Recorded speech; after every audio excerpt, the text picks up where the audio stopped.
Get ready to be inspired by the great things happening in rural education. The Rural Scoop will bring you new ideas and innovative solutions. We'll dive into education issues and we'll highlight what's working in your rural communities. You will hear from a variety of educators, administrators, professionals, and others who will provide relevant and engaging content in each episode. And now, serving up the scoop, here's your host, Dr. Alyssa Sadorf. Hello, everyone, and welcome back to the Rural Scoop. I'm Dr. Alyssa Sadorf, and today we're diving into a topic that sits right at the heart of rural prosperity, and that's college completion. We know that the path to a degree is rarely straight, especially for those students in our rural communities who face a unique set of barriers that often go unseen in mainstream narratives. So I'm excited to welcome 4 incredible guests to the show who are working to change that trajectory.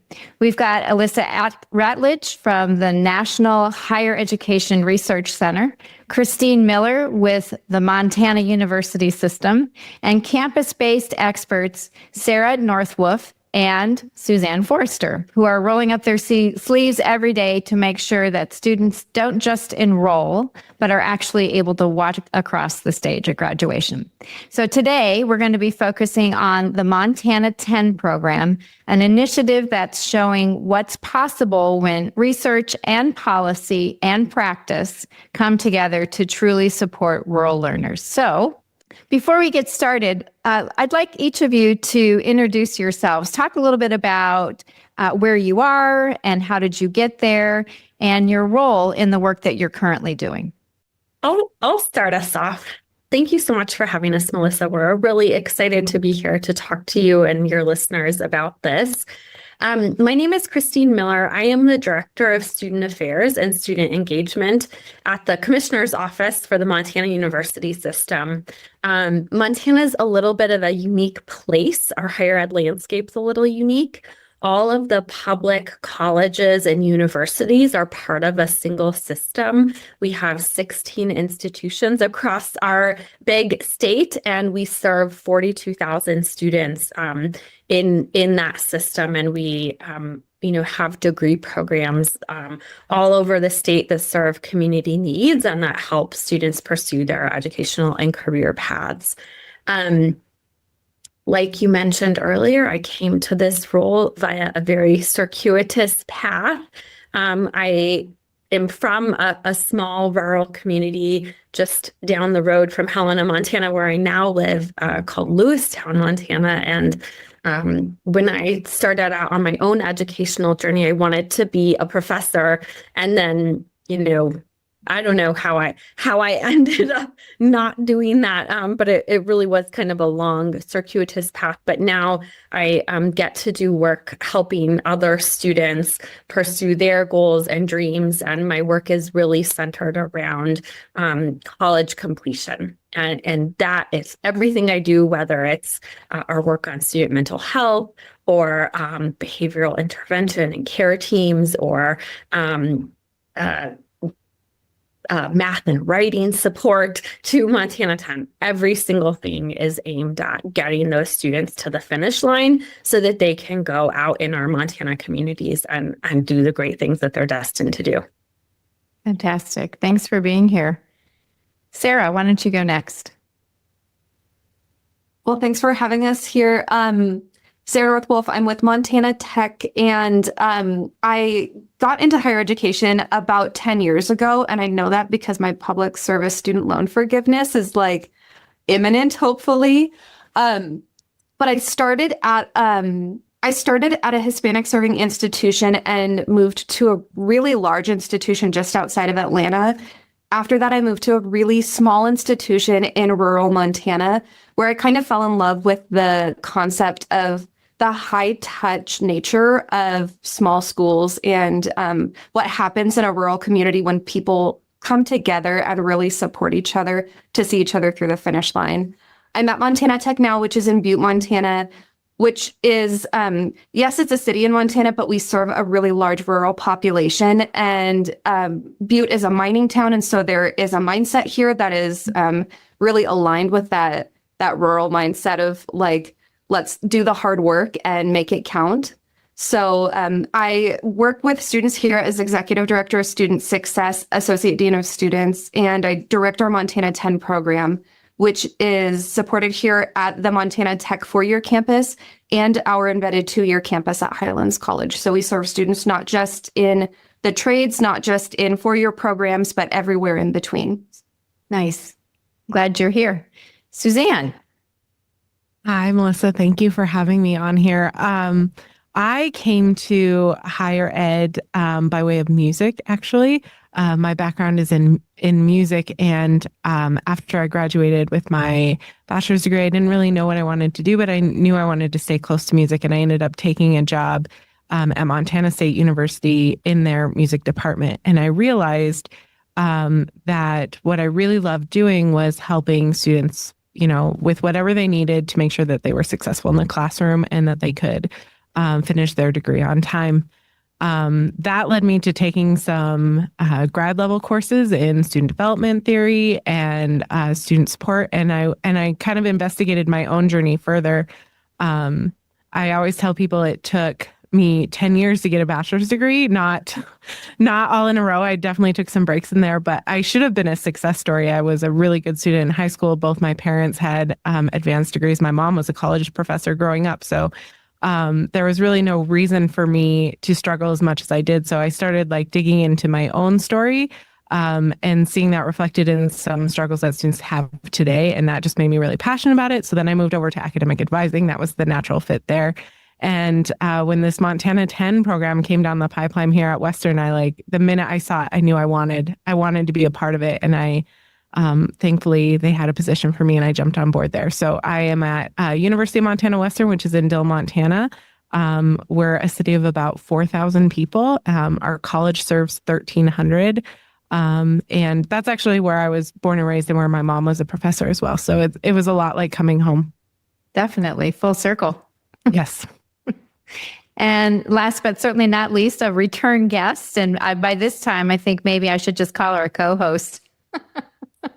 Alyssa, introduce yourself. Thank you so much, Melissa. It's great to be back. So for folks who listened to our last couple episodes about the Rural Higher Ed Research Center, this is Alyssa Ratledge joining you again from MDRC. We are a nonprofit, nonpartisan research organization, and I lead our rural higher ed work, which is focused primarily on our 2-year colleges and our open access regional public universities that disproportionately serve our rural students and our rural college goers. So really excited to be here. I am honored to be the one leading the evaluation of Montana 10, working with these great ladies and learning how these kinds of programs can make sure that we are serving our rural students, both our rural students attending rural colleges and those who are going off to college at the big flagships. That's one of the things I'm really excited about in this project is we're really seeing where our rural students go, regardless of what type of institution in the state they choose to attend. That's fantastic. And Alyssa, let's start with that because you're giving us a little bit of the bigger picture. So why is college completion such an urgent issue right now? Because it truly is.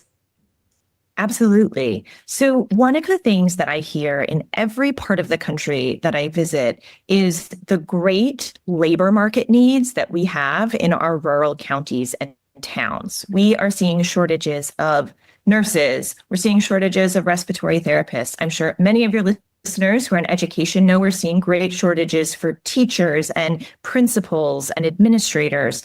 We're also seeing workforce shortages people might not expect. There's shortages in a lot of places for commercial truck drivers and tradesmen and all sorts of things that our community colleges and our open access universities are there and able to train folks on. Unfortunately, we also know that our rural students are going to college at lower rates than our urban and suburban students, and they're also completing college at lower rates. They're coming in with the same level of preparedness. They're graduating from high school, but they're really experiencing much more significant barriers to getting whatever kind of post-secondary credential that might be. It might be a traditional 4-year on-campus experience. It also might be a 12-month training program in a trade at a community college. all across the board, we're seeing that those students are really struggling to complete for all the reasons that we know, right? They're farther away from the college. They're more likely to need to work. They're more likely to have close community ties and caregiving responsibilities. They're also more likely to be the first in their family to attend college. So oftentimes they don't have a parent, sibling, or cousin who can tell them how to complete the FAFSA or what a scary FAFSA verification letter actually means. So programs like Montana 10 are one of the types of interventions that says, we can really lend you a hand on that. I can help you I can help intervene with a complicated course schedule that doesn't work with your work hours. I can help figure out how to get you back and forth to campus. I can help you figure out what that FAFSA verification letter means if your parents don't file a tax return, right? There's so many pieces that otherwise can really derail our students. And a lot of those are especially pronounced for our rural students. Yeah, you talk about completion rates. Can you talk a little bit about how that impacts the rural community beyond just workforce numbers? Absolutely. One of the big things that we see is that folks who leave college without completing often have a student loan debt burden that's hard for them to deal with.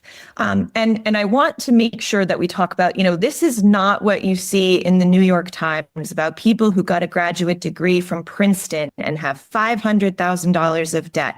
That's not what we're talking about for our students. We're talking about students who are leaving with $5,000 or $6,000 of student debt, but no credential and not able to access the kind of career pathway they were hoping for that would both support their economic mobility generally and help them pay off that debt. So oftentimes they're leaving with debt, they're leaving with bad taste in their mouth from that experience, and it's not clear what kind of career pathway they can enter, especially in our rural communities that are having natural resource economy changes or agricultural and manufacturing advances that require some level of post-secondary or workforce training to be able to do those jobs. Farms these days have so much soil science, robotics, so many things are different from when we were kids that it really does require that extra level of post-secondary training to be successful in our local industries.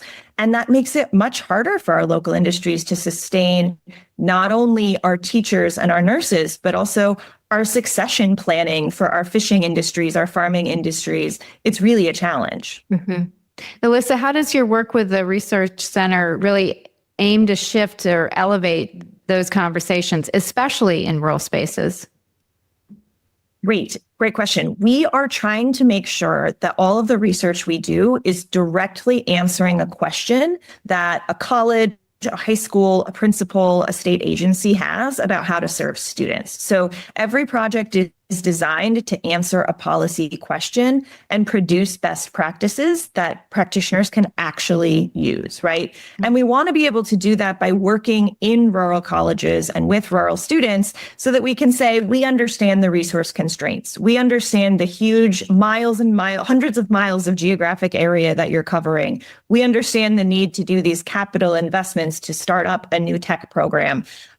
And here's how another rural college is making that work so that we're really able to say, here's a best practice you could actually use. We also are focusing in a couple of regions of the country, Montana being one of them, Montana and surrounding Western states, where folks are really building partnerships and understanding how they can work together because they are looking at similar industries, similar student demographics, similar geographies. Mm-hmm. So we're really able to build some of that and not reinvent the wheel state after state. Mm. Yeah, that's great work. I'm excited to see as you roll things out what you're finding. I know that it's going to have an impact on the field. So Crystine, I want to move to you and really get to the heart of what we're going to be talking about today, and that is the Montana 10. So can you tell our listeners, what is it and how did it come about? Yes. So thanks for the question. So Montana 10 is our system's comprehensive student support program. And what I mean when I say comprehensive is that we're looking at the student experience and trying to understand that the barriers that they face are not singular and separate from one another, but they are multiple and interconnected and often compounding.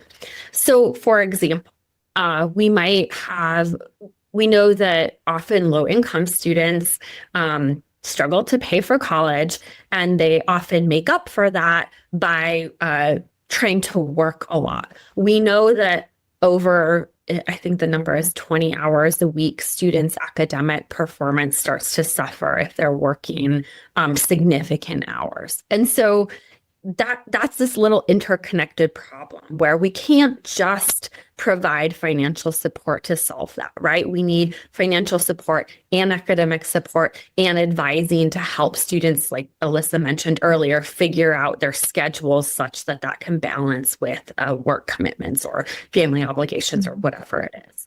So Montana 10 is a comprehensive program that is addressing the main barriers that rural students in particular and Montana students specifically have in terms of graduating from college. Those are academic preparation, financial support, and then this kind of amorphous but very impactful category of purpose and belonging. So when we think of our rural students, which I'll just say in Montana, when you live here, you think like, oh, Butte's a big city, Helena's a big city, Bozeman's a big city. And when you're here, that is true, but actually relative to the rest of the world, most of Montana is very rural. In fact, I think 96% of our high school districts classify as according to national standards, right? So almost all of Montana is rural. So this is almost all of our students, right? So those three areas are really, really important to address. Those barriers are really important to address. Montana 10 is a set of 10 specific strategies that are designed to provide wraparound supports that address those areas of challenge: academic preparedness, financial support, and that kind of purpose and belonging piece. So those 10 supports in that academic category are: we want students to take a full-time schedule. You cannot get to on-time graduation unless you take a full-time schedule. Now, we don't understand that as kind of a barrier, right? Like our goal, the obligation on our teams and our advisors is to get those students to as full-time enrollment as possible, right? We're not cutting students off from services or aid or et cetera if they aren't full-time. It's our obligation to help get them to full-time. So full-time schedule, we want them to pass those really important math and writing classes early on. And third, academic support is mandatory tutoring. So if students are struggling, and our advisors know that because we're always looking at data to see how they're doing, we get them into tutoring right away. So that's our kind of academic supports. Our financial supports, we help students cover the cost of tuition and fees. We provide a textbook stipend. And then really importantly, we provide students incentives. So, if you're a rural student, I remember in our very first cohort, we had a student from, I think, Rosebud County, which is a small county in Montana, very agricultural. I think the college completion rate or college attainment rate in that county is less than 20% of the population. So, a lot of first generation students, a lot of farmers, ranchers. It's actually close to my hometown.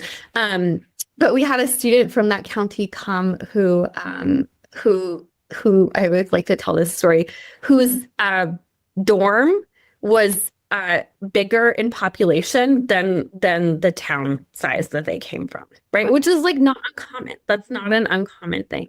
So sometimes students get to us and there's so much going on our campuses. There are so many activities. There are so many supports, and it's kind of overwhelming. That incentive that we provide gives students a way to say like, hey, Of all of these things that you can do, these ones are the most important for you. And we're going to help communicate that importance to you by giving you some incentive if you do it. And then if you also commit to some of the other expectations of the program, such as meeting with your advisor. So that's how our incentives work. And then that final category, we have a few interventions and supports that make up the rest of those 10.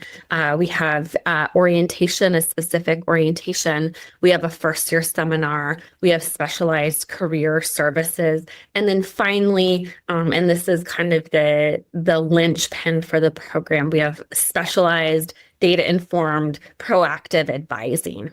And that advisor is really the kind of core relationship that students have when they come into our program. That advisor is meeting with our students twice every single month. That advisor has a very low caseload relative to the national average so that they have time to talk about mental health issues, roommate issues, financial aid issues, what you want to do with your life, your career, how you talk to a professor, how you go to office hours, what you do there.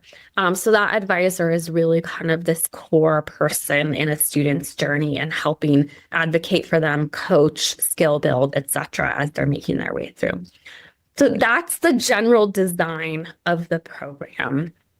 It came about kind of in response to what Alyssa said. When we started looking at some of our college completion rates, we saw a really troubling trend. And this isn't necessarily unique to the Montana University system or Montana, but it is the problem. We saw a lot of students who came to the university system who were degree-seeking students and who dropped out. They had no degree in debt. That is a problem for that individual student. It's a problem for our institutions. It's a problem for our workforce, right? When students don't complete, we don't have the doctors and the nurses and the teachers and the welders and the electricians and on, right? We need those people to have the skills and credentials to fill those really important community roles and workforce needs. And what's more, I think, kind of what I think of as the motivation for Montana 10 is that we saw that outcome, that some college, no degree in debt outcome more exacerbated in our low-income communities in Montana and our low-income student populations. Now, in a rural state like Montana, I think our median income is just about $56,000 a year for a family. And so when we say low income, we don't mean like extreme poverty, right? Like that's part of it, but we kind of mean like average Montanans. And we say low income because that's how we talk about Pell and higher ed, right? And so when we're thinking about who has a real opportunity to access and be successful in public higher education, if some of our average working families are coming to us, they're sending their kids to us, and those kids are getting some college, no degree in debt, we're really not doing our part to serve the working class families of our state. And so that was a real urgent call to action for us that we needed to fundamentally transform how we think about student success and student supports. And Montana 10 is the real kind of answer and response to that urgent need. Was there a moment when you were in the design process that shifted how you thought about what rural students really do need? Because you've mentioned that it obviously came about because there were gaps, and some of those were rural specific. But talk to me about that process. This is an interesting question. So these kinds of comprehensive programs are not new, right? We see models like this, whether that's TRIO programs or locally, we have a program at Montana State University called the Hilleman Scholars Program. We also see national examples like Ohio SAIL, or one of the first of these types of programs, the CUNY ASAP model, which operates in the City Universities of New York. that program, the CUNY ASAP program, was a real kind of touchstone for us as we were thinking about, we're not just going to guess here on what works. We're going to look at the evidence and see what it tells us. But as you can imagine, that CUNY model is really designed for urban students in an urban center. And I always think of this example of some of the incentives in that program are a Metro card, right? We don't really have metros here in Montana, and our transportation issues are quite different. Right. Sure. We had a student at Helena College, which is a two-year college here in Helena, who was commuting. This was, I think, our second cohort. She was commuting from a town that's about 45 minutes away, which, a 45-minute commute each way is not like unheard of, even in non-rural places and urban places. But when you start thinking about winter and bad roads and, things like that, it really is a serious barrier. That student and many other students don't have access to broadband internet. A lot of our students are food insecure, and there aren't necessarily a lot of community resources in smaller towns where some of our colleges are to support those resources. So I guess what I'm kind of getting at here is that in the design, we see very diverse needs for our rural students, whether that's transportation or internet access or basic needs, that in small communities, those resources aren't always available in the communities. So part of that incentive design was thinking about, we can't just have this like one solution that everybody needs. We need some kind of way to provide an incentive or structure an incentive that can meet a whole diverse range of needs that rural students often experience. So that's just one small example, but I think it actually ended up being a really important one for us to sort of rethink when we were looking at building Montana 10 for our students and our students and our campuses. That's a little bit different than these models in other places. Yeah, that balance between research-based practices with practical realities that you're finding in your student population is something that you do have to take into consideration. So that makes sense. That makes sense. So Sarah and Suzanne, let's talk about how Montana 10 is living and breathing on your campuses, because you are right there where the work is happening. So what does the program look like where you are? And Sarah, let's start with you, and then Suzanne, you can round us out. So at Montana Tech, we took kind of a phased approach to implementing Montana 10.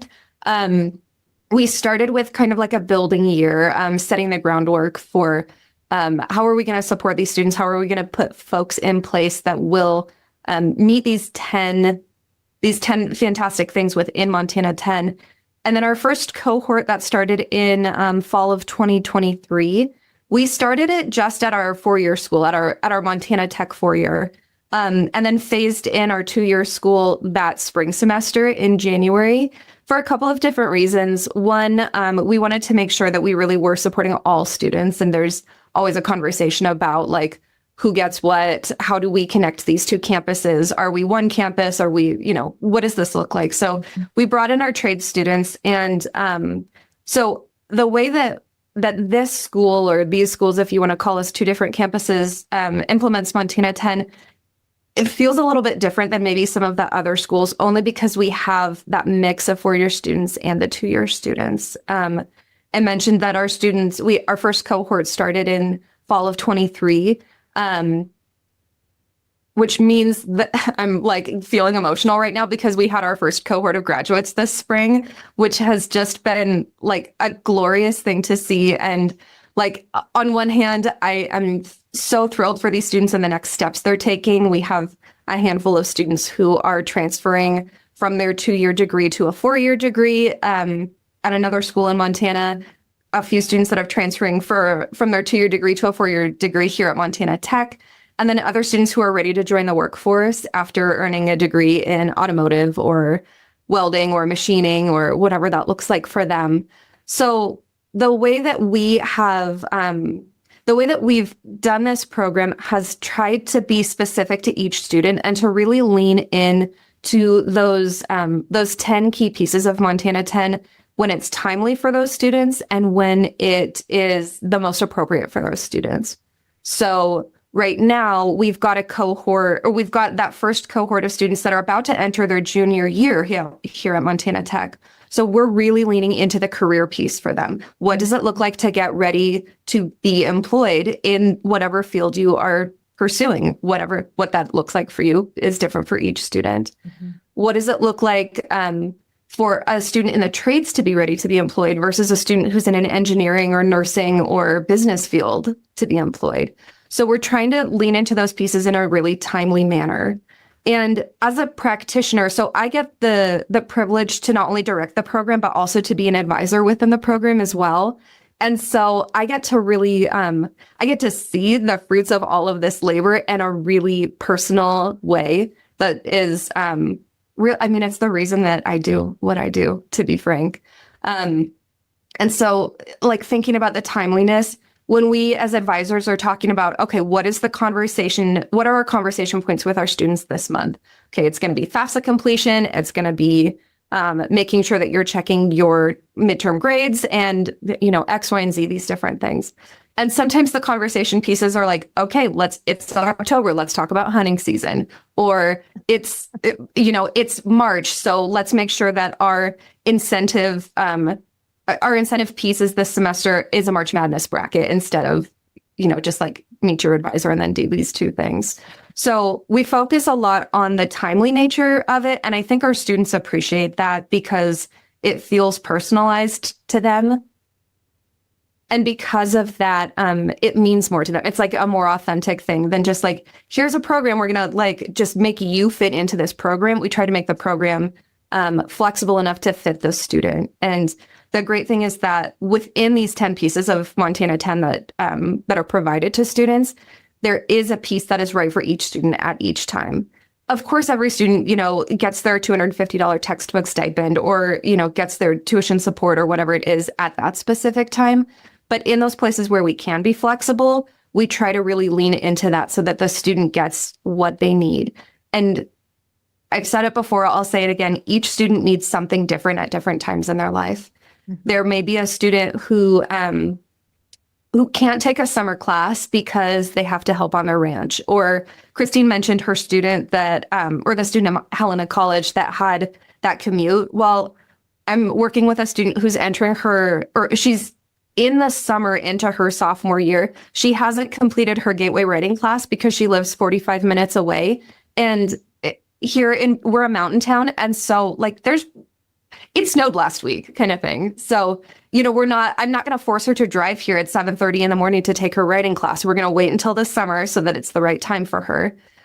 So how can we meet these program objectives? How can we make sure that we're doing these best practices for students and also make sure that it is timely and appropriate for that student? Mm-hmm. That's the real question that we face here, and that there's 3 or 4 folks kind of cycling through our Montana 10 team. And so we meet once a week to talk about, okay, how are we going to serve the students this week? What's the hot topic this week? And how can we make sure we meet the needs of students within that hot topic? Suzanne, what about University of Montana at Western? Yeah, so I would agree with a lot of what Sarah was saying. Like so much of our success in the program is based around this individualized support, is getting to know our students, understanding where their needs are and how we can meet them.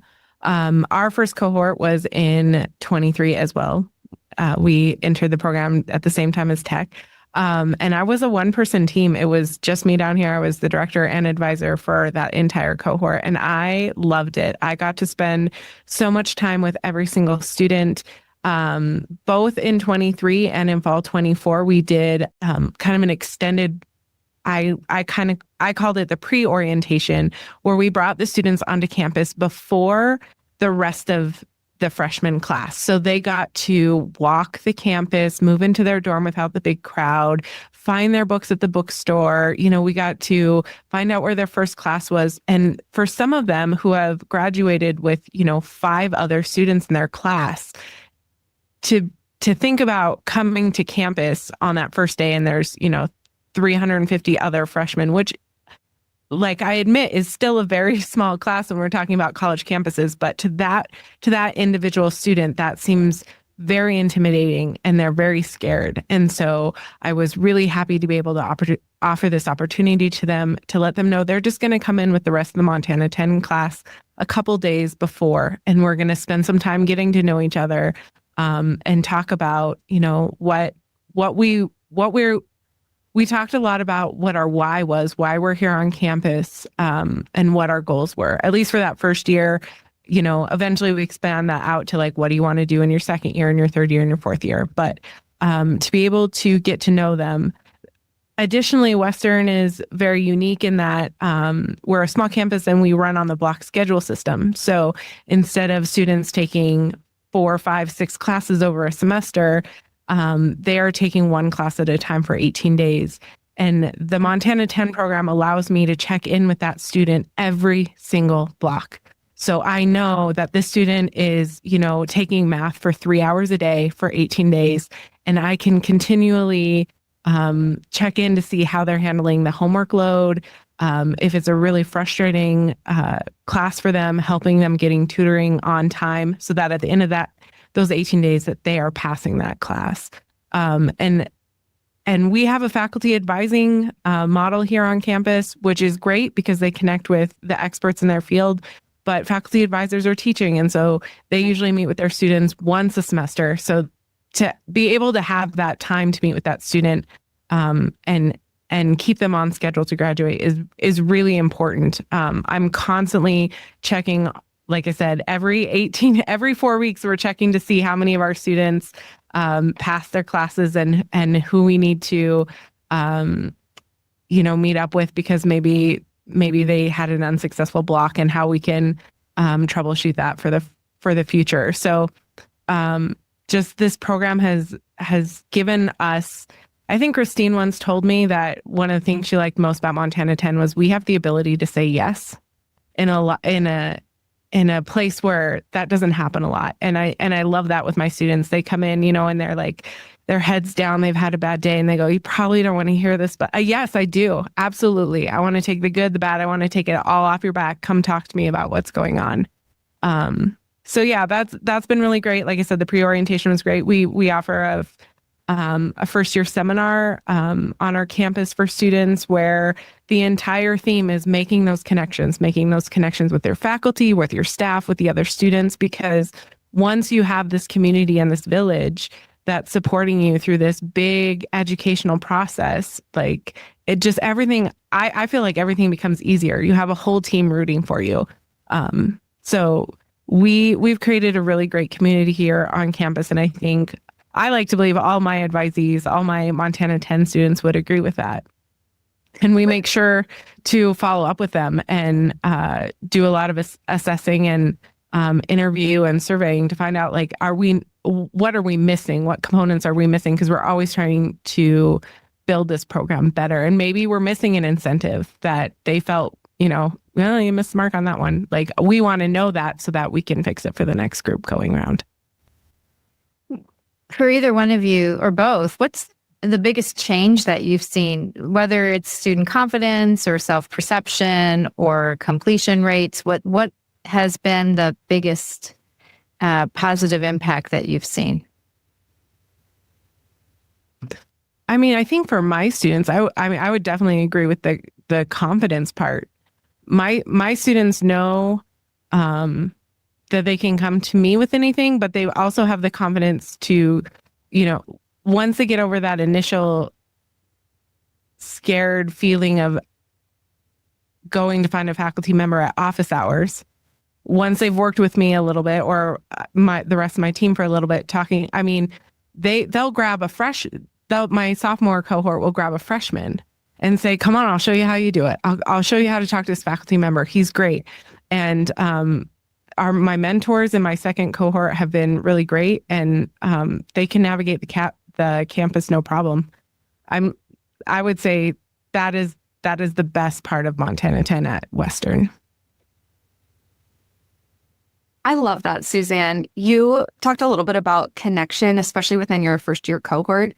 And I would say that's the biggest piece that I have seen here at students at Montana Tech. As the state's special focus STEM institution, a lot of our students are like laser focused on their academics. They're like, please don't talk to me. I have to study for my chemistry and it's going to take me 8 hours and all of these different things. And within the program, they're connecting not only with each other, but they're connecting with the folks on campus that they need to find connection with, whether that is wellness coordinator or mental health or their faculty or career services or student life or whomever that might be. Because they know they've got someone who's got their back, they feel empowered to make those connections, which it's been really cool to see. Mm. You both mentioned faculty. How is Montana 10 changed the faculty and how they think about their role in student success? Because I'm sure it has had an impact there. At least here on the Montana Tech campus, we have a similar model in that we have to Western in that we have faculty advisors. So students meet with a professional advisor their first year, and then they move to a faculty advisor. Or at the Highlands College, they immediately start working with their faculty advisor. And the one thing that I think that I've seen is for every advisor at Montana or within Montana 10, but especially our advisor that works with Highlands campus, there's so much more open communication between the faculty and the Montana 10 advisor. Tom, who is our Highlands advisor for Montana 10, he'll just pop into the carpentry room and be like, hey, Mike, who is our carpentry teacher. He'll go, hey, Mike, can I talk to you about so-and-so? And then they step out in the hallway and they make sure, okay, I haven't seen this student. He didn't show up to our Montana 10 check-in. Have you seen him in class? What's he doing? What's going on with him? And so really like breaking down those barriers between we are the faculty, you are student support services, because I think a lot of times, I mean, especially when we talk about funding, there's this kind of like us versus them mentality. And we're all on the side of the student, to be honest. And so Montana 10 has really helped us as advisors have the framework and have the tools to be able to say, listen, I got to support this student. Like, not only do I want to, but this is a part of like, these are some metrics that I need to hit. And so let's work together so that you and I can support this student in a way that is going to reach them the way that's right for them. Go ahead, Suzanne. I mean, a lot of the same thing. Collaboration just between the faculty and Montana 10 staff has been great. Faculty will reach out to us and say, I have this student in my class and they're, they're here every day. They're attending, they're taking notes, but they're just not, their performance is suffering. And, I think it might be a time management thing. And, I'll say, I'm on it. And I'll reach out to them and I'll just say, hey, can you pop in for a second? And we'll get their calendar out and look at if they are working, their work schedule, their school schedule, and we'll figure out how we can pencil in some more time. And I think the faculty seem to really appreciate it from what I understand. That's great. So I want to step back and take a broader look at the impact that this is having beyond just the students and faculty. And so, Crystine, what has Montana 10 meant not just for the students that are in the system, but for the institutions themselves?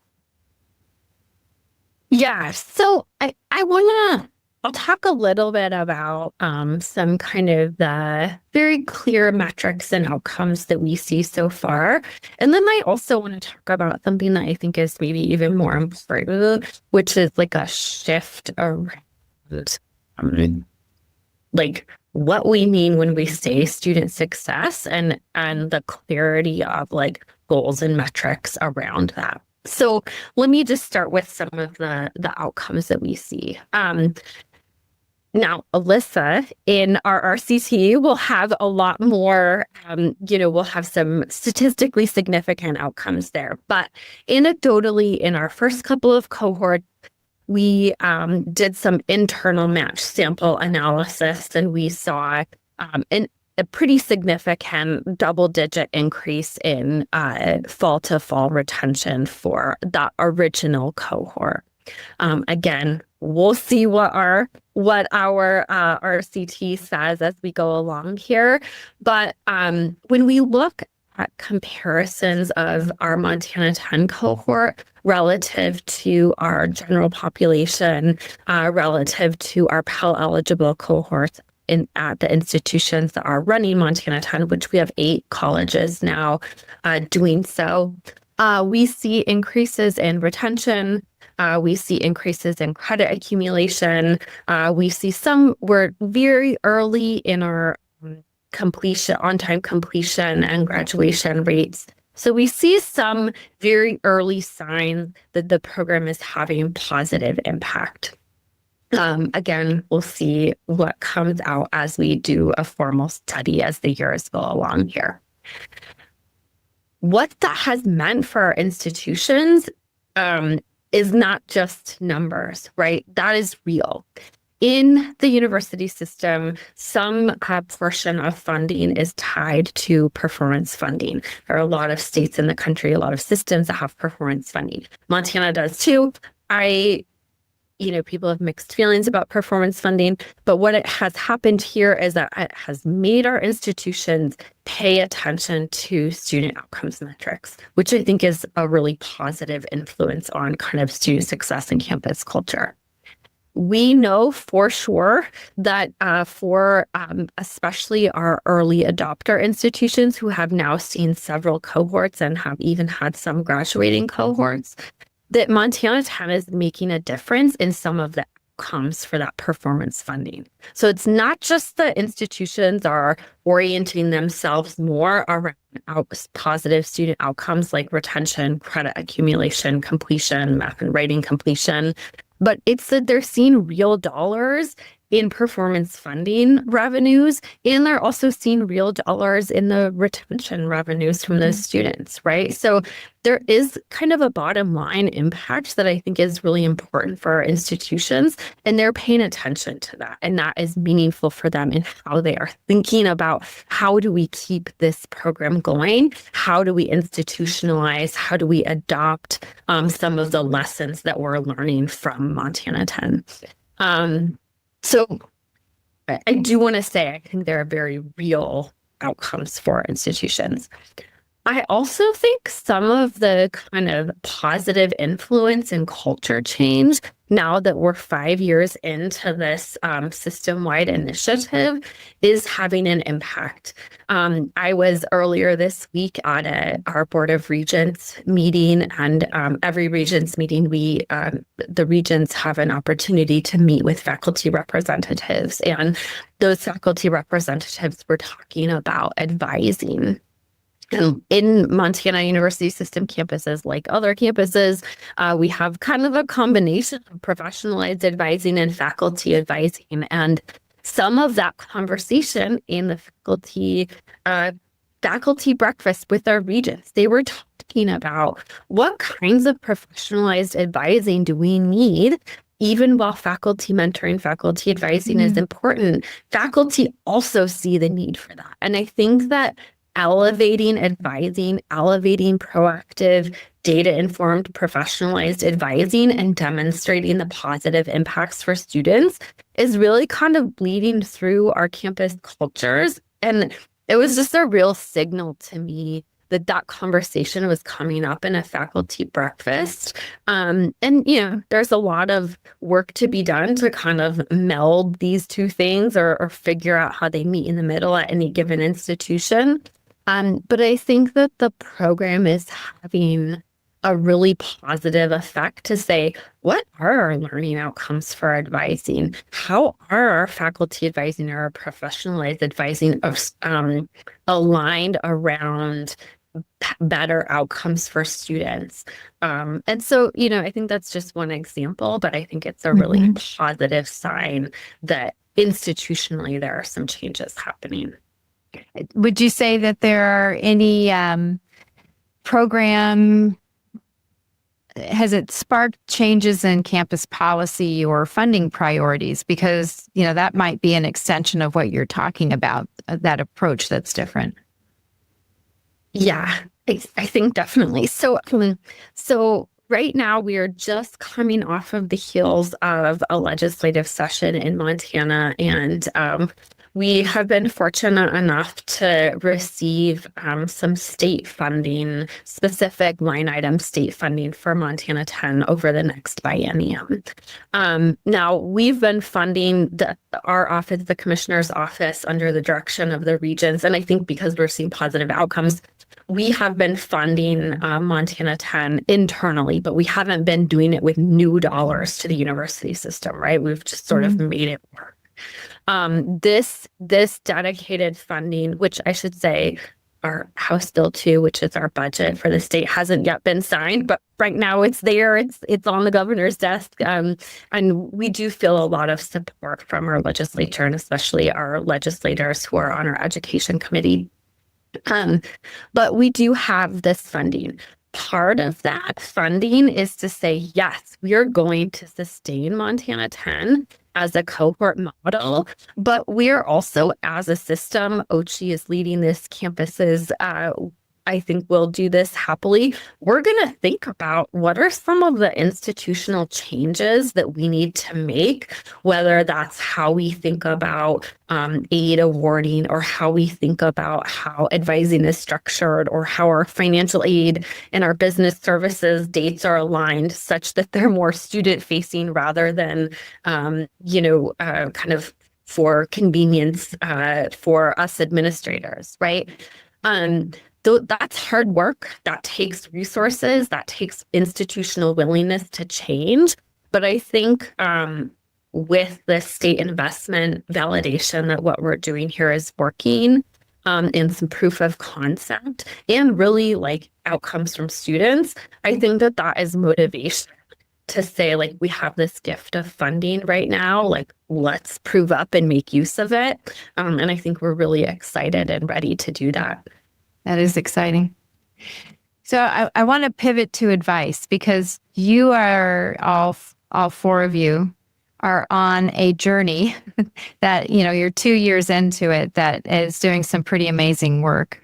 And there are a lot of rural superintendents and principals and college leaders that are probably listening. So I want to talk about what should they be thinking about if they want to move the needle on college completion, just like you are doing.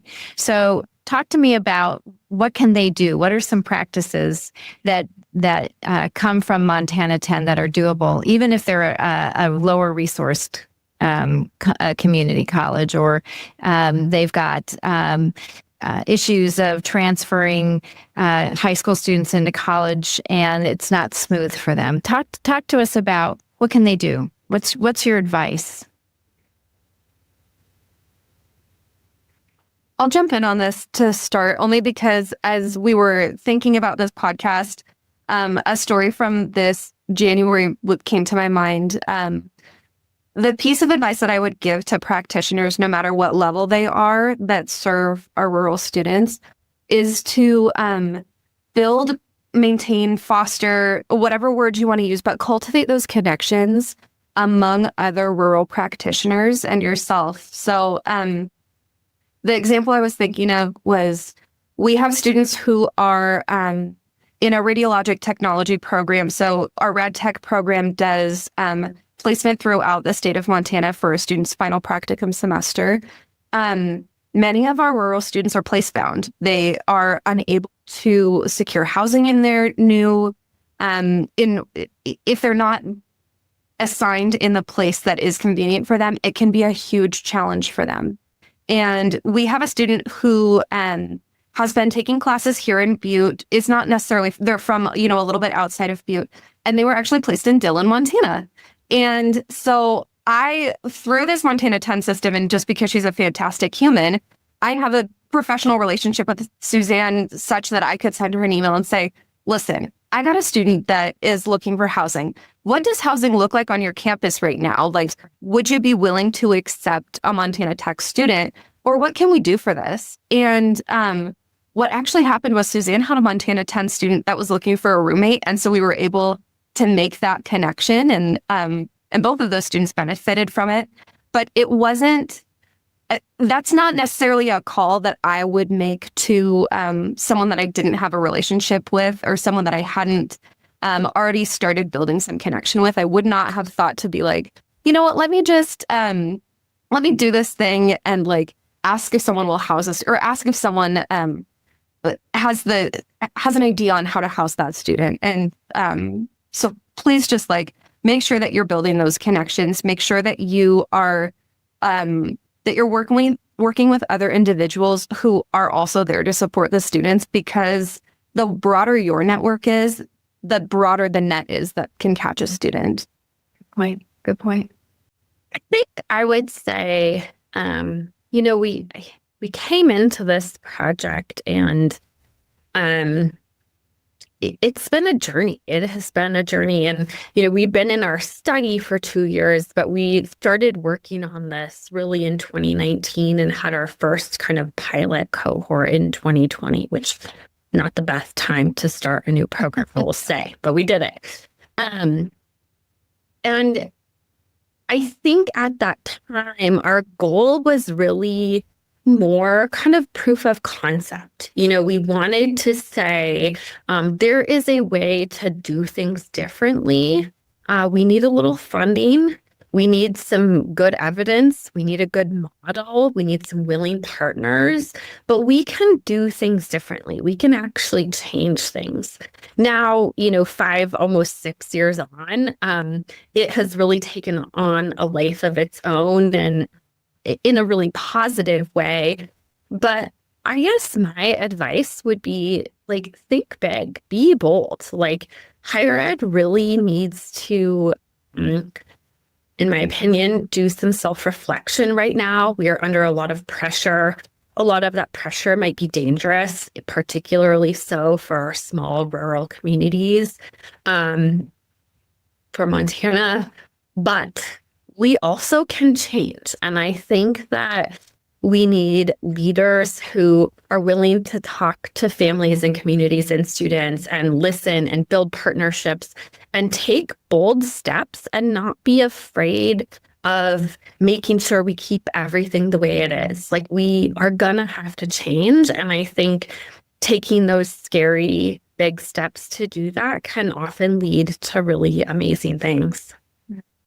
I'll share one that I think we see not only for our Montana students, but our rural students across the board, which is they can do it, right? We see all of these scary statistics about college dropout and low post-secondary attainment and college debt.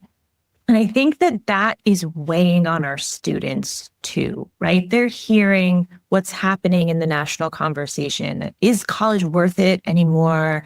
The debt is so scary. I can't take it on. What job will I even get? I want to stay here. I want to move to this city. Our students are making smart decisions for themselves and they can do it. And the things that we are trying to help them with are really the navigating of the Byzantine processes and the complicated paperwork and providing career services to students who want to stay in a small town and want to move to the capital of the state, right? These are two different pathways, but they can do it.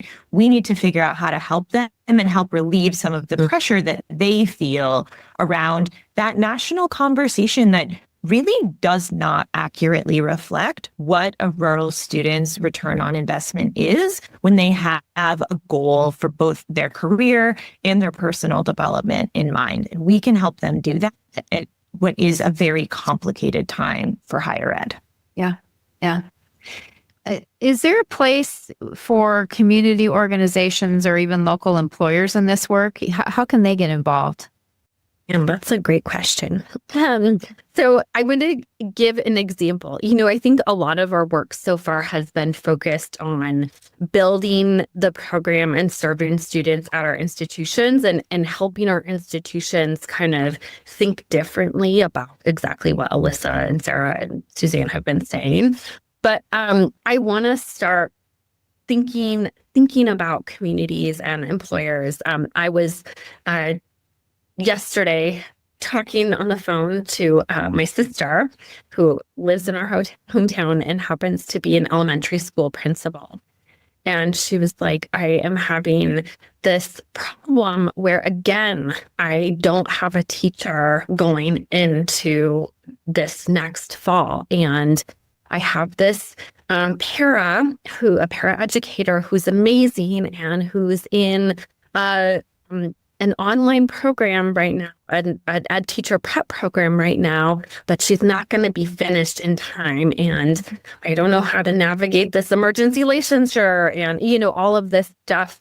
And she was like, this student might drop out of her program because financial aid is a challenge and she doesn't know if she can keep paying for it at a para salary.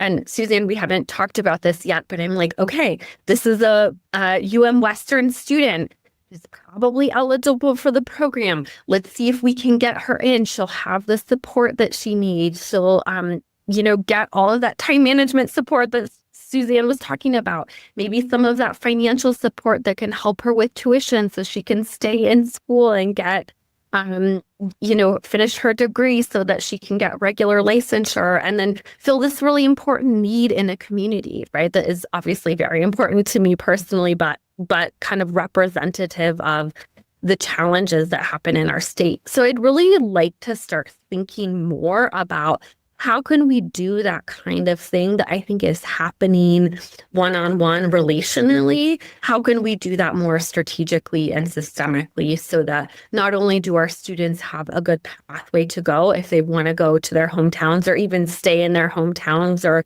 rural places where they live, but how can we help connect the graduates that are actually graduating from our institutions to the workforce needs in our communities. And I think that is a step that we are really excited to take, and that is really kind of connecting the promise of higher education or actualizing the promise of higher education for our students and for our communities. Yeah, that's great. If there are anyone that's listening that wants to learn more, maybe they're interested in standing up a similar type program or just learning about the 10, what are the 10 things that they might be able to think about doing and choose one or two of them to start with. Are there resources or upcoming webinars or contact points that you can share that they might be able to access? Well, I would invite everybody to reach out to any of us. We're always happy to talk about Montana 10 and share our experiences or kind of how we got from the beginning of this to where we are now. And I'll also say we'd love to learn from all of you. We certainly don't know it all. Definitely, we're still learning and building as we go. So it'd be good to connect with other folks in places who are thinking about similar things. We do have some information on our website. And occasionally, Alyssa and I and team, we share some of these findings and work conferences, but really happy to just share our experience and some of what we've been doing with anybody who's interested. That's fantastic. Well, we'll make sure that your emails are in the show notes so that if anybody needs to reach out, they have a way to get a hold of you. So before we wrap up completely, I want to ask each of you a question that I ask all of my guests, and it's one that I think helps ground these conversations in something that's personal. So you've all shared some really powerful insights on how we can support students and make stronger systems that they can operate in and be successful in. But at the heart of all of that, the conversation that we had today, it's about place and it's about people who make the communities who they are. So with that in mind, let me ask you this. What does the term rural advantage mean to you? And I'm going to go in order of the boxes on my screen. So Crystine, Suzanne, and then Sarah. And then Alyssa, I'm going to have you answer this one too. It's been a while. Well, I like this question. I don't know if rural advantage is like a term that I should know, but when you say that, what I think of is that, when you're from a rural place or you live in or are part of that community, you know that you belong to a community. and that means something. Like you interact with the same people every day. You see those folks at the grocery store. You see them at school drop off. You see them at the dentist office. You work with them, and you are really part of a community. And the thing that I love about that is that you have these people who are like looking out for you and who care about you and who are there for you. But you also feel like you got to show up for other people too. And you have to be there for your neighbor and your friend and like your mom friend or your, neighborhood kid or the college student or whoever it is that is in your community, because you know each other and you interact with each other every day. And that kind of like, I can rely on people. And I also like have a really powerful obligation to this community and this place. Like that married together, I think is like maybe an undertold story and an advantage for people who are from and live in rural places, and something that like I really feel and that is like kind of my ethos and motivation. It's a good answer. Suzanne.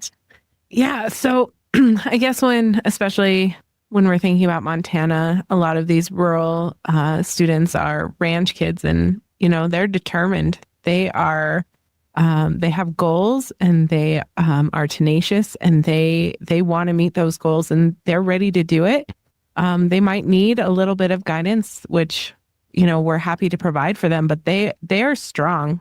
They are used to getting dirty and getting their hands in it and just, getting through it. So that's what I think their advantage is. They haven't, grown up with us, silver spoon in their mouth or whatever you want to say there, but they're tough Montana kids, and I love getting to know them.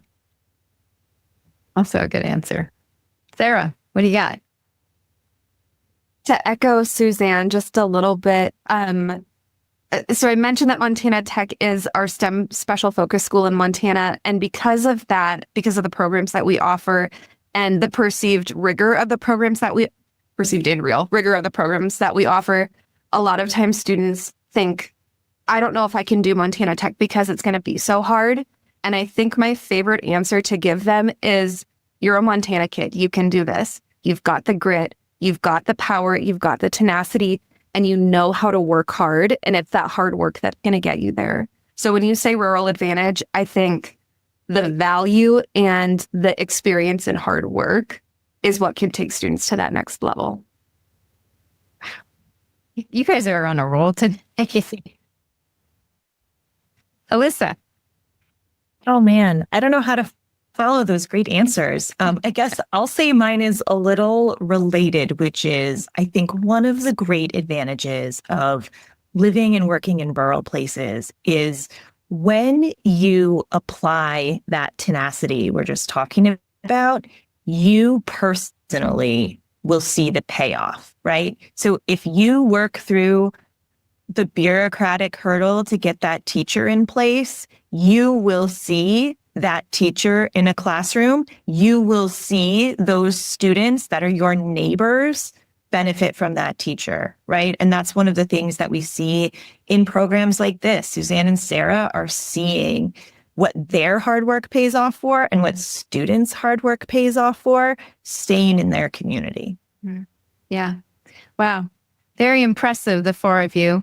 I have to say, that was phenomenal. I'm gonna have to rethink my own answer. Well, as we heard today, college completion is about more than credit hours and cap and gown moments. It's truly unlocking potential and shifting systems and holding the line for students who might otherwise fall through the cracks. Incredible work that you all are doing in Montana, and thank you so much for sharing it with us. The Montana 10 reminds us that when we design with intention and when we have rural students at the center, we don't just raise graduation rates, we really do strengthen communities. And I appreciate that you are doing the work that you're doing and leading the way for a lot of us in other rural communities that can really benefit from your expertise. So if something that we talked about today stuck with you, please do feel free to share it. Tag us on social, bring it up at your next staff meeting, or better yet, ask yourself, what would it look like if we did it here? Thanks again to Alyssa, Crystine, Sarah, and Suzanne for joining us. And thank you for tuning into the Rural Scoop. Be sure to subscribe, leave a review, and follow us on YouTube, Instagram, or X at The Rural Scoop. And until next time, keep leaning into that well-said rural advantage. Thanks, everybody. Thanks so much for tuning in to the Rural Scoop. If you enjoyed this episode, be sure to rate, review, and subscribe. Your support helps us keep these important rural conversations going. And we'd love to hear from you, so feel free to leave a comment or share your thoughts. You can follow along and never miss a new release by subscribing on your favorite podcast platform or by following us on social. We're on YouTube at The Rural Scoop, Instagram at msadorf1, and X at msadorf03. The Rural Scoop is produced with support from Vela Educational Consultants. To learn more, visit velaconsultants.com. See you next time for more great discussions about rural education. And as always, keep leaning in to the rural advantage.